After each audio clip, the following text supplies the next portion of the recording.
welcome to Rugby, and we're out and about again at this amazing location, Jonesy. I love it here, and we've brought lads down. It's always an incentive, isn't it? Yeah. Bit of meat, a few games to play. Lads are always wanting to come down, buzzing. And we've got a new friend for Rugby, and this is our new mascot for this season. This is Coco the Bear. And this proves that we actually listen to our fans on the website, because Scott Watson told us his son had been out shopping with his little sister. She wanted to build the bear, and he decided to get one. And then all the rugby lads took the mick out of him. So we went down to Alton under-10s, met him this week, and he gave us Coco the Bear to be our mascot. So he's going to come everywhere with us, and you're not putting him on barbecue. We're not putting him on barbecue, we're not putting some other meat. What are we calling him? Coco the Bear is called. Right now we're going to cross to Wigan St Pat's because there was the England shirt launch this week. What did it mean for you to play for your country? Oh, it means everything, mate. Right back in 1990 when I first watched England soccer, funnily enough, playing that Italia 90 World Cup, that's where I knew what it was like to play for England and to represent them in Rugby League. Do you know what, 25 years ago last week? Yeah, Gaz was crying his eyes out. Yeah, it was. And I saw a bit of the Women's World Cup as well. Yeah, they did well. Well done, girls. Very well, yeah, if you're American. Yeah, let's go over now to Wigan St Pat's to see the England shirt launch.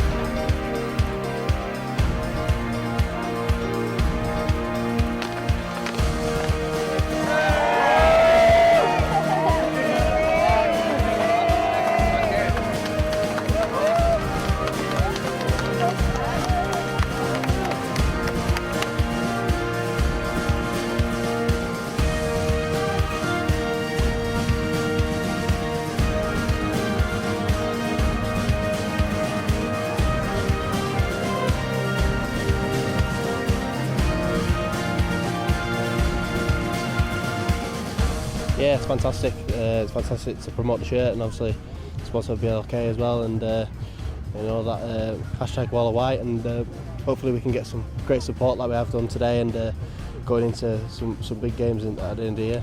Yeah, it's fantastic, and you know, because we don't obviously get to meet everybody you know, all the time, so you know, it's great to have the women there and the wheelchair rugby, and obviously the young academy lads and stuff. So yeah, it's fantastic to bring it all together as one brand, isn't it? And one team. We've got that two-team mentality going at England. So you know, I think Team England, if you like, is it's really taking off and it's catching. Definitely from a player's perspective, anyway, it definitely seems to be working. And as long as we can get like I say, Wall of White, we can push that in people's faces, and the more people that turn up and watch us and support us, then the better. It's a great opportunity for the women's game to have a representative here. Obviously we've been at some previous ones, but it's always good to get some publicity for the women's game when there's a big launch like this. Like I say, obviously the men's game's a big pull, but to get the other guys here, wheelchair, ourselves and some of the students here, it's really good to raise the profile for our games. No, yeah, we've all been in changing rooms and stuff, just having a natter as well, but they're all people to look up to and aspire to, and I think it helps everybody here just to have a role model that you meet. Gives you that little boost in your own sport or your own area of it. Absolutely amazing. I've been watching rugby since I was about 4 or 5 years old at my local club, so it's really inspiring really to be able to stand here and with well, not all of them, sorry, but most of the England team. Right, okay, is it my serve then? Yeah, your serve, go on then.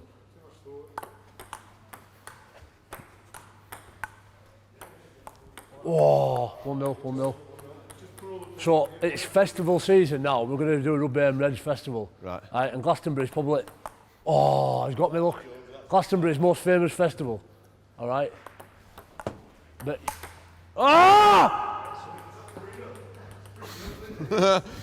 3-0. But you grew up in Glastonbury, didn't you? Seriously? Yeah, I spent quite a long time, quite a few years with my mum. She was a trader down there. Come on. Trading what? She used to sell hats. Her stall was a wacky hat stall. So she, she kind of preyed on the kind of people who went down there were normally drunk for the majority of the time down there. And they walk past the stall selling big jester hats and stuff like that. They're just like moss to a flame. Big jester hats? Yeah, like big wacky hats. Is that why you're a bit wacky like that? Because you used to go for it, seriously, they used to go for it circus takes. Yeah, but I used to go to Glastonbury. I didn't really go for the music. Obviously, my mum went trading. She saw the acts at night after she closed up. But into daytime, I wasn't into music at that time. Obviously, I play music now. but I weren't really much into the watching and listening to, you know, the acts on stage. And they had all sorts to do as a kid there. They had a big wooden ship, a big like playground for kids. And? It was brilliant. Honestly, it was absolutely brilliant. It was like a big galleon what they built in this field, and you could just mess around with like wood ropes going everywhere, climbing up it. I don't think health and safety kept me in 100 mile that place. And you think you were a pirate at the time?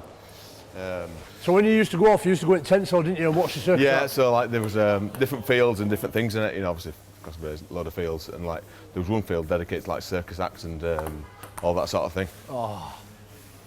Do you put that down to? So I used to spend the majority of my time in there, picking up bits and bots, and like actually being in, well, one of the times they involved me in one acts what they were doing.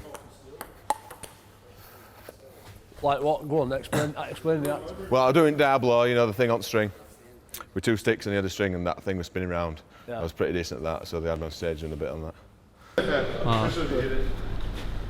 James Douglas from Red's Barbecue. This is long distance darts.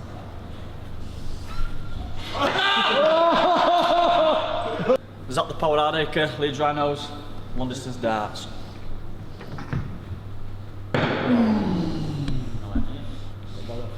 Phil Bennett, long distance darts.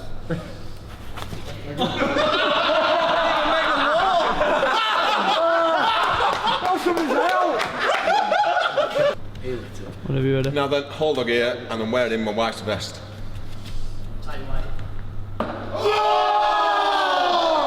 You're a clever lad though, you did your A-levels in year 10 or 11 on it?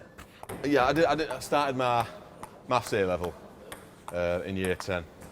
No, in year 11, because I did my GCSE the year before. Right. Most kids who are good at academically like that, usually, not always stereotype, but they don't really go on and do sport, but you did both, didn't you? Why do you think you're the world's best winger? Big, strong Ryan Hall, who's as brown as Jamie Jones, and his suntan, and still as clever as you are as well. You're an exception to the rule. Well, it wasn't 2 things, it was 3 things. Go on then. I did my maths, and that was very singular. Right. I did my music, Yeah. again, which was out on a tangent, and the sport.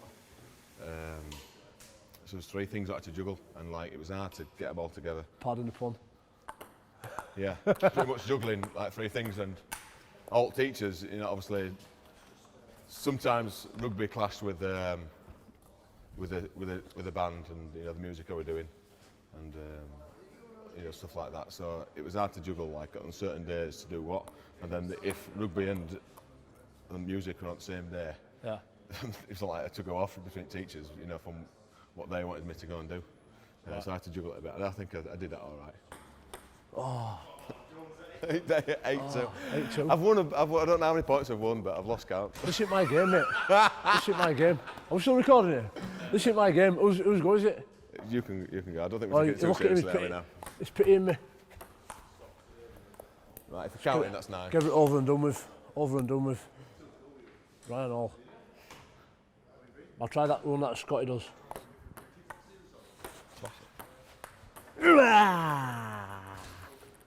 What's that, 9-3? I wanted to ask you, you rarely make errors. I've just split shorts, what I said I didn't want to do. Oh, I split them, he's brought me shorts. You rarely make errors in a game, so, and you're very skilled as well. Like, not just skilled in terms of skill, but powerful. When you do make an error and it goes wrong, how do you sort of talk yourself back into getting back to square one and just letting it go? It's quite easy really at Leeds. I made a couple at the weekend, you know, we played Saints at the weekend, I made a couple of bad ones, you know, that characteristic. And when you got Jimmy Peacock and Darryl Goyer glaring at you, I think, you know, you come round pretty quick and you just get on with it. Oh, Mags is a nightmare. Run across pitch to tell you how bad you are. Up. Oh, I've gone. Last point. Come on then, we'll finish it off. Finish me. There it is. That's Ryan Hall. Cheers, pal. Give us an handshake, come on. Jonesy, Ryan Hall absolutely destroyed you at ping pong. He did, mate. He's classy. He's good at anything he puts his hand to. And you'll understand why as well, how competitive he was. Just a really interesting story with him growing up at Glastonbury. I've always said we're a product of our environment, and I think he's a great example. Right, coming up after the break, right here on Rugby AM, Made Television, we have got the Barbecue Guide Volume 1 with Phil Bennett. I can't wait. We've also got Ulton under 10s, and we're going to meet Coco's owners. Keep it locked, keep it Made TV.